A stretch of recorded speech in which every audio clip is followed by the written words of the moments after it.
¿Por qué la reforma pensional de Petro se podría caer en la Corte Constitucional? Por varias razones, pero principalmente por la forma como se hizo la subsanación.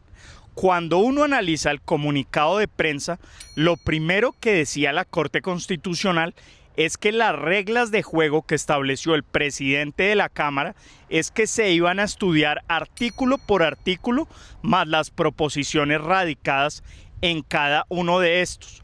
Por lo tanto, iba a ser un estudio acuicioso y a profundidad, pero esto no se hizo.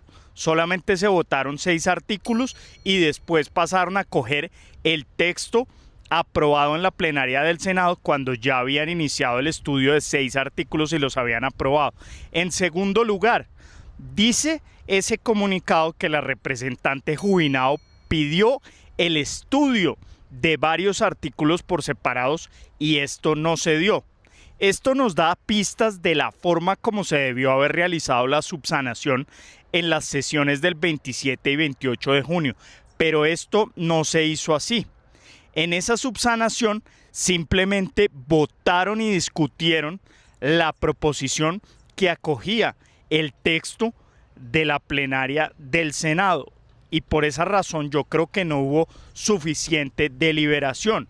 En tercer lugar, y hay que decirlo claramente, ese comunicado de prensa sobre la subsanación no fue muy claro en algunos aspectos y es que plantea que el debate se debía retomar en el momento en que la plenaria estaba discutiendo esa proposición de acoger el texto del Senado y lo que da a entender es que se debe volver a votar.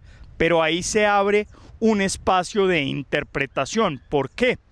Porque si solo fuera a volver a votar esa proposición, pues entonces, ¿qué sentido tendría lo que había dicho el comunicado de discutir por separado ciertos artículos a profundidad, analizar las proposiciones?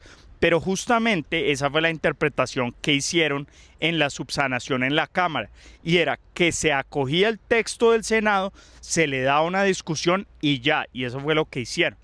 Pero en cuarto lugar, la Corte planteó además algo que creo que es contrario a lo que establece la ley quinta y dijo que si se aprobaba el texto del Senado se tenía que entrar a discutir y analizar ese texto y si se presentaban proposiciones pues estas podrían votarse y si había diferencias de texto se tendría que conciliar.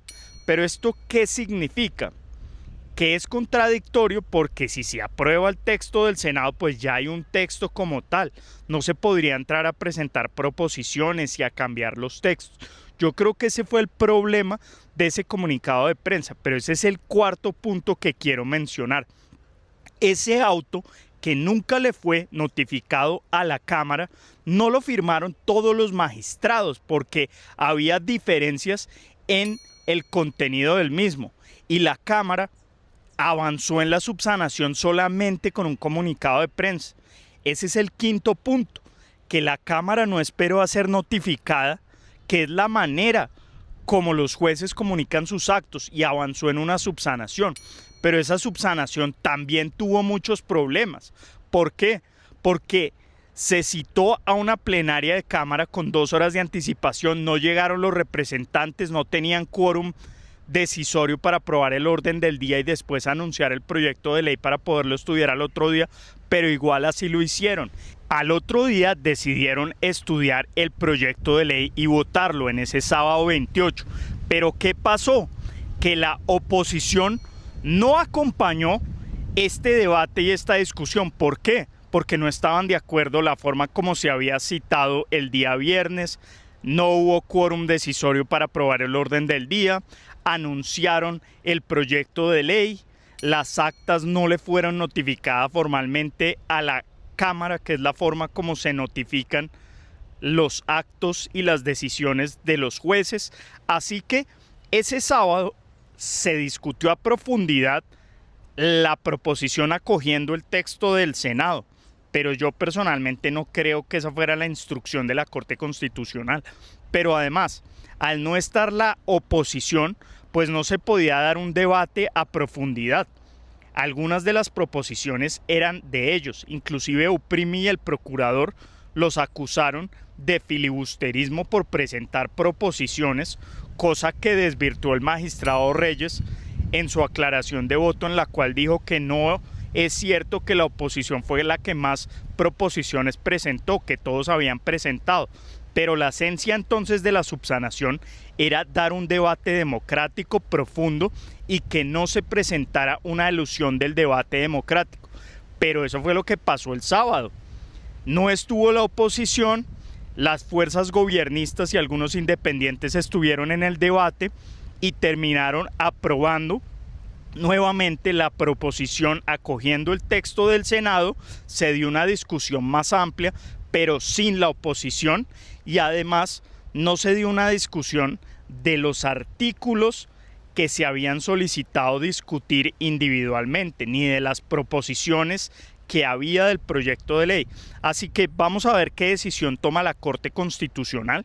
Creo que la Sala Plena inicialmente su intención era que se salvara el proyecto de ley, pero mediante una buena subsanación, y yo personalmente creo que eso no sucedió.